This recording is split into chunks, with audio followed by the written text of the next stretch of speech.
Bhava talks about one aspect in one of the initial chapters, which is about the importance of human life. He beautifully narrates what it is, so I'll try to recollect some of that. So for that we need to understand a few things. One is we are living in a place called a universe, something called Brahmanda. Brahmanda is the name given in Sanskrit for universe. In this universe, there are 14 lokas. Lokas are regions, physical regions allocated to a certain phenomenon. For example, Bhuloka, Earth is one loka. In this, there is matter, there is materialism, there is duality of happiness and sorrow. There are humans who are physically visible and available. And there are creatures like birds, animals, trees, reptiles, fishes, and insects, and everything. There are 6 lokas below us, and there are 7 lokas above us. So it's a pretty big place. Around each of the lokas, there are clusters of smaller lokas where some things happen. We talk about Swargaloka, right? Swargaloka or heaven, it is a real region that is somewhere above earth, very far. So it is said that humans who accumulate a lot of merit to reap the balance of the merit, all the tapas that they did, they are sent to Swargaloka, where unending happiness is there, similar to what we have here. The happiness that we have here is limited, it is finite. It starts with a certain time. If I'm sipping a cup of tea and if I like drinking tea, it remains for maybe 3 minutes to 4 minutes, after which for 10-15 minutes that taste lingers in my mind, which means it is finite. It has a starting point, it has an end point. In heaven, there is no end to that happiness, as an example. So like that, there are 14 lokas and there are smaller cluster of lokas near each of the main lokas. On earth, there are 84 lakh species. When I say species, I'm talking about physically visible creatures of a kind. Humans are one kind. And there are totally 84 lakh creatures on earth, species. Baba talks about the rarity of a human life. So what's the fundamental difference between a human life and what's its importance is? For an animal, it does not know that it exists. A human knows that we exist, though it's for a temporary period of time, 50 years, 100 years, 150 years. We know that we exist. I know I'm sitting here, I'm talking. But the animal does not know this. That's the fundamental difference. And what is the cause of knowing that I exist? Is ego. It's called asmita. Asmita is body consciousness. I am aware that I am a body, or I am aware that I am in a body. That is called ego. That is the true definition of ego. There is a false ego of pride, of comparative nature. I have more than him, or I have less than him. I am better than him. He is better than me. All these things are comparative egos. That's the first kind. Second kind of ego is asmita, which is ahankara, or the me existing. The feeling of I existing is ego. This ego, along with intellect / buddhi, can lead one to either a rebirth or to moksha. In animal world, in any other non-human or subhuman categories of those 84 lakh species, it is not possible to get moksha. There are rare instances where even animals have been granted liberation, like the story of snake and elephant and spider, Kalahasti. So those are very rare. We don't belong to that category. We are normal, ordinary, common species. So Baba talks about this aspect of rarity that a soul gets as a result of certain karmic deeds that he would do. A human body. Having attained a human body, it is important to understand why we are here, what are the reasons of bondage, and I need to plan two things. One, how to live, or as they say, the art of living. And we also need to think about the science of leaving. After I leave this body, what is my story? Because the real story starts there. You know, the material life of 70, 80 years, including family, wealth, savings, professional progress, all these things can be planned in a matter of, it is suggested by Sadgurus that you should not spend more than 15 minutes to plan these things in your lifetime. Remaining needs to be thought of what happens to me after I leave this body. Right now, if I'm feeling thirsty, I have a bottle next to me, I can drink and quench my thirst. If I don't have a body, when I don't have a body, I know someday I will not have a body. When I don't have this body, how do I quench my thirst if I'm thirsty? Very simple, small example I'm giving. But these are the aspects that one needs to keep in mind while we are in the body. Because after we leave the body, there's no planning, it's only implementation. Hence, the human birth is very rare, and when we get one, it's important to utilize it fully, properly. And the guidance in terms of Sadgurus is available for us, and the knowledge of how to live and how to live is given by them. All we need to do is to follow what he says, to the extent possible.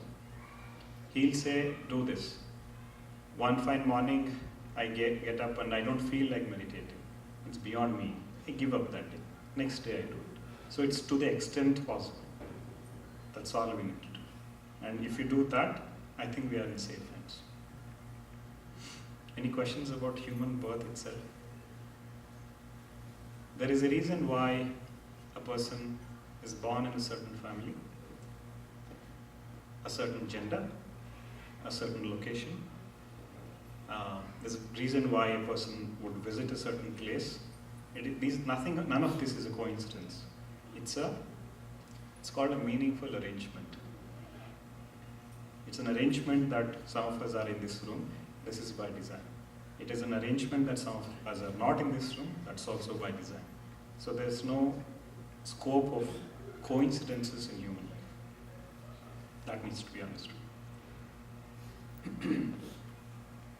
So, karma is an important thing. In simple words, how we need to understand karma is what we sow, we reap that. What we do, we get that. If today we are going through a certain pain of physical or mental in nature, health, or any kind of relationship pains or anything, that's because something equal and opposite we have done in the past.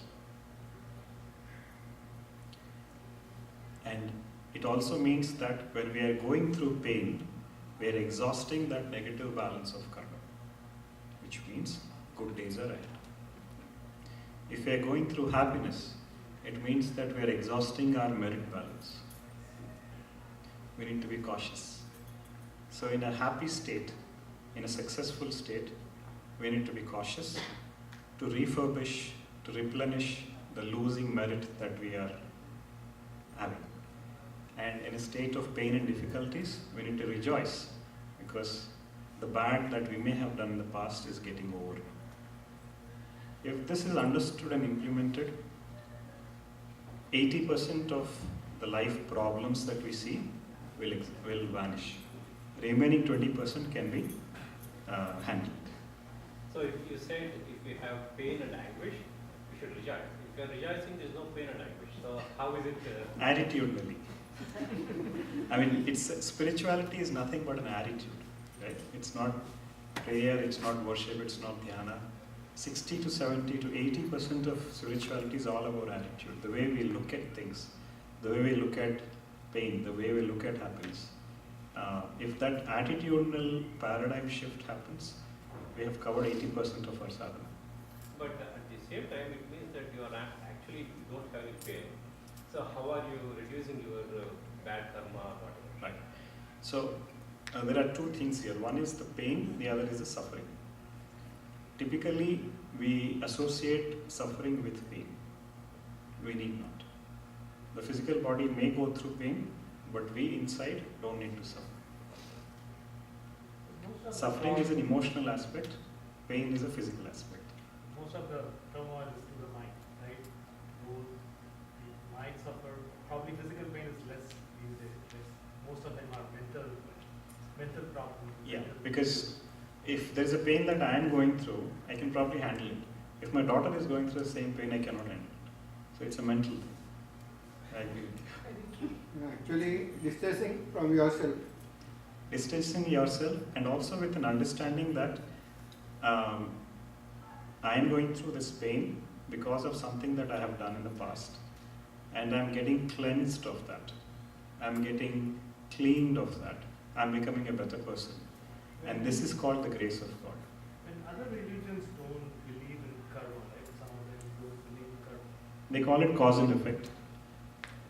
Some, yeah, but not everybody accepts that. Because they don't believe in reincarnation. Yeah. Only one person can reincarnate. No, all of us can reincarnate. But so for them, what is the Way forward. remedy? So So I might be ignorant of it because I'm on the Christian or Sikh or whatever, right? So what is that realization? right. So Vedas talk about a lot of things in life. It talks about Brahmanda, it talks about. So it's a life lesson for humanity. So I don't need to learn the entire Vedas and implement that. If I pick 1% of that or one thing that appeals to me the most, that's enough for me to get liberated. In the same way, if I'm born in a certain faith, certain culture, certain religion, if I follow it to the extent possible without criticizing any other religion, I will get the ultimate even if I'm not aware of it. It's like, I don't know how to cook, but my mom makes delicious food and I eat. I'll add wife also to that if she's watching. So I don't need to know how to cook, but it's available to me, like that. Even if I don't know the aspects of Lokas, Brahmanda, Shiva, Baba, none of that if I know. But with my limited understanding, I follow through 100% to the maximum extent possible. That is good enough to be pulled into God permanently. That was exactly what I was going to ask. I personally know some people who go out of their way helping others, but they don't believe. They're atheists. But to the extent they'll bring them home, a person who's in need, take care of them to the fullest extent. So what would be the path for them? They would be born with a lot of good merit, and hopefully they will get a guru in the next life, where he will talk to them about what next after living. So for spirituality there are few steps. One needs to be a complete human being, a good human being, a dharmic, a righteous person. Human values and spiritual values are sequential, they are not the same. If I am doing charity, I don't want to visit temples, I don't believe in God, I don't believe in the aspect of Guru or availability of one. But I want to serve people who are in need, I want to help them. And this is an indication that their human experience is not complete. And they have so much of dues to so many people that they want to help so many people. If anybody is charitable, it means that that person owes so much to so many people. So Brahma Rishi used to talk about Tallpaka. So he says that even before you're born, karma is embedded in the consciousness. So like it says like life is predefined, right? Destiny, yeah. The destiny is predefined. In this case, so which means that you said like probably the next lifetime you might get a group. So which means that however you try now is basically dissolving the karma. One lifetime if is. you're yeah. not entitled to receive or see God, Right. it's not going to happen in Nice. this life. So one lifetime is more than enough for moksha. In fact, after achieving moksha, you can have a long vacation also. Now, the rarity of moksha, let's try to understand what it is. Moksha and mukti are not same. Mukti means you're getting debonded. The bondages, the attachments, the helpless rebirth because of karma is arrested. Every death has a birth, and unfortunately every birth is now leading to a death. That needs to be changed. So what is mukti? Is you have to conquer death. The pain that occurs during death needs to be conquered and arrested. That leads to annihilation of the karma. Only by choice you will again come back. There are a few people who achieve this. Moksha, on the other hand, means that you leave the entire Brahmanda and absorb into the Nirguna Brahman. Complete 14 lokas, you are nowhere seen, not available. And every human is eligible for moksha. How many people have, don't quote me anywhere, how many people have got moksha in the last 5,127 years? Maybe 3 people or 4 people. We are not even close to 5. But every single human being is qualified for moksha, not even. The irony is such. How many people are coming and going, and how many people are actually achieving it? So why don't we get more? It is no longer a dominating desire for us. I was quoting this yesterday. On a Sunday evening, I get a lot of vairagyam because of Monday morning office. On a Friday evening, I get a lot of attachment because of a Friday, Saturday, Sunday come. So it's a fleeting desire that I have. All that we need to do is hold on to that desire 24/7 while fulfilling all your material needs. That desire will take you to moksha. 3 kinds of karmas. Prarabdha karma is something that you are born with. All the karmas that you have done, the result of that is given in one lifetime. That piece of karma, the experience, including happiness, sorrow, pain and suffering and everything, and success, is called prarabdha karma. There is another aspect of karma called sanchita karma, which is not given in this lifetime, but is stored for the next life, future lifetimes. Because God is so gracious that He knows that we cannot take more than a certain amount of pain, nor can we take more than a certain amount of happiness. So He has quarantined, saying that this jiva in this life can take only this much pain and happiness, and hence that quota is called prarabdha karma. Anything that is remaining outside of this is called sanchita karma, which is stored for future. Another aspect, third aspect of karma is the agami karma. Agami means A-G-A-M-I. Means what we are doing today, we are building a future. Right? This is not immediately affected, but it is again stored for, we are creating new karmic cycle through certain sadhana of attitudinal nature, of spiritual nature, of yoga, of tapas, of praying. We exhaust all the prarabdha karma quickly. We bring sanchita karma into this life. We also arrest all agami karma and thus attain mukti. This is possible when you have a one-on-one relationship with a Sadguru like Baba. We don't need to know the architecture, we don't need to know the blueprint. He knows everything. All we need to do is follow what he says with trust and get to faith. What is agami karma? Agami is the karma that we are creating now. We are sowing the seed for tomorrow's karma. That is agami. What we are experiencing in this life is called prarabdha. What is stored for later, which is not given in this life, but it is there deep inside, is sanchita karma. So the bringing back of sanchita karma is done by the Guru does that. So how does it work quickly?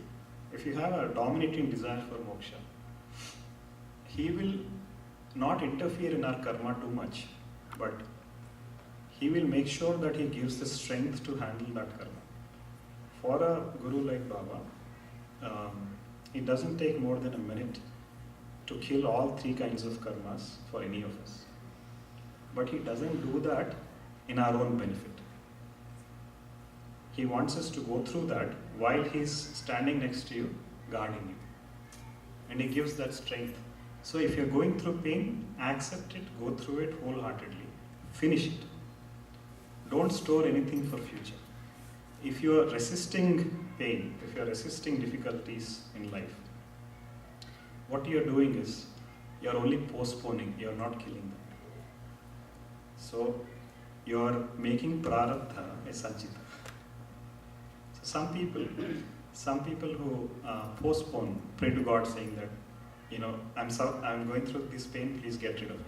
He might do that. But what we are doing is, we are only postponing it. So, at the end of the lifetime, prayers are getting answered. we thought our prayers are they are getting answered, but Guru is a very smart man, right? At the end of life, towards the last few years of our life, everything stored up is given together. So we see people who are suffering a lot during end of the life. I'm not saying that's what happened to all of them, but that's the subject. That's how it works.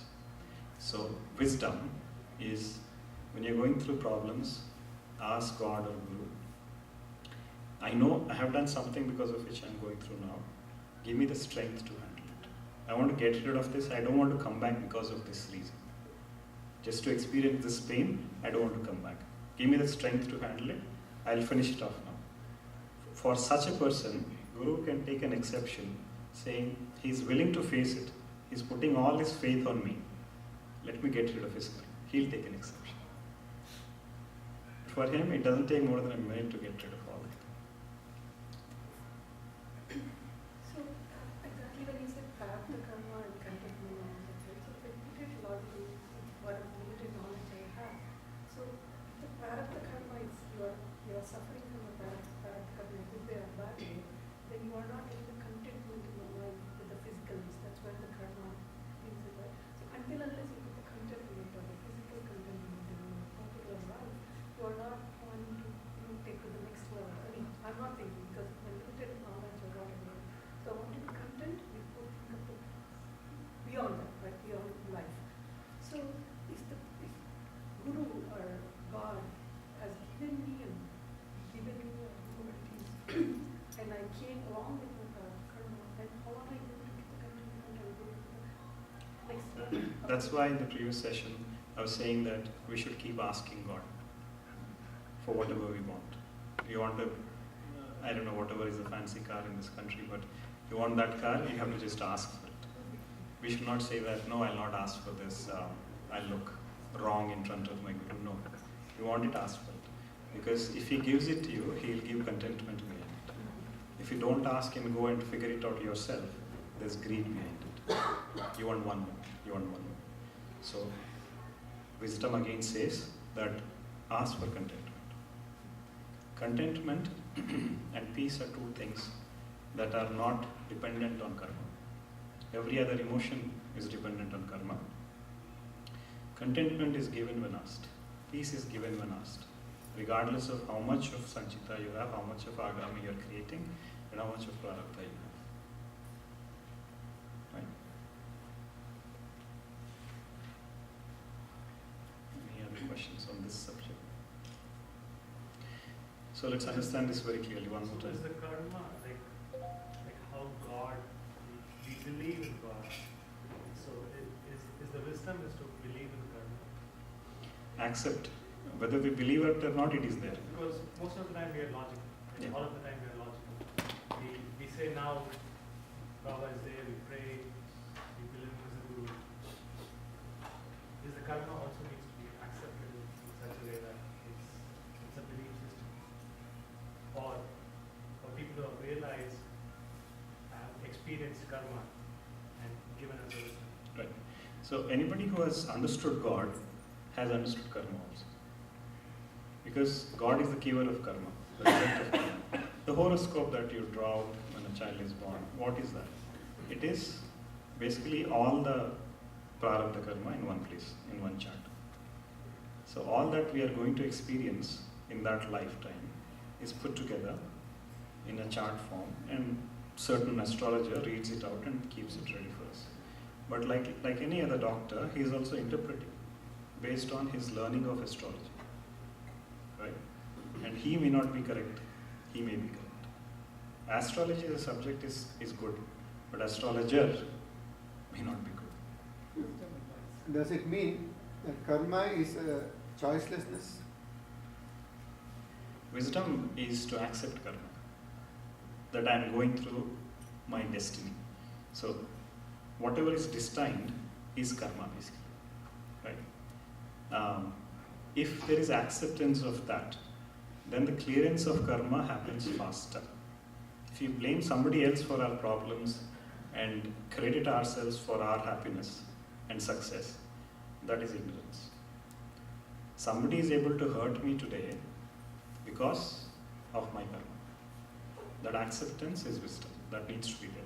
When I accept that fully, that person will stop hurting me. Because there is a closure to that karma. If we are resisting saying, no, it's his mistake and I'm suffering because of this man or this woman, we are fighting karma. That doesn't mean that we sit back and take everything that comes to us and gets hit at us. We have to protect ourselves. We have to do whatever is required, but internally, the acceptance has to be there. With that acceptance, the karmic clearance is faster. Without the acceptance, karmic clearance is longer. That's it. So, when we pray to God and He doesn't quote-unquote doesn't answer, what's happening there is a few things. One is, He looks at few things. One is, has this person accepted that it is his own karma that he is going through, good or bad? Is there acceptance there? Second, is there a regret or guilt that he shouldn't have done something which he doesn't know what he did, but he's going through a pain now? Is there a regret to that? Third, does he say that I will not repeat this? God checks for these three things before answering. If any of this is a no, it continues. So does Guru. Guru is sitting behind our thoughts. Does karma means Result. any relationship to experience? Experience, yeah.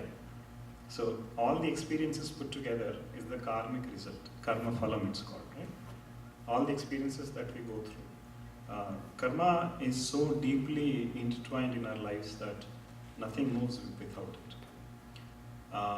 The Panchapranas in the body are held together in this gross body because of karma.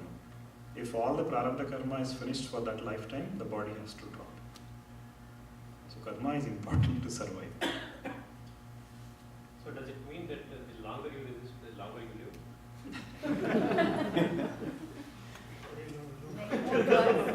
Or more you For suffer? the sake of our Yeah, it gets carried forward again. If you don't see the completion or closure of that particular cycle of karma, it gets carried forward. And again we have to go through it. And this time with interest. Compound interest. But when you exactly said that, you need to acknowledge that whatever you did, so if you don't know, how do you say that I'm not okay? At least having a belief and trust that this is a karmic event that I'm going through.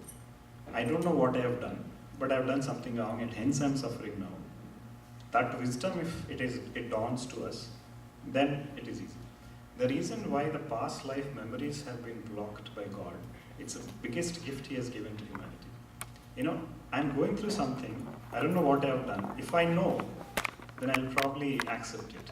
That's one logical statement that comes.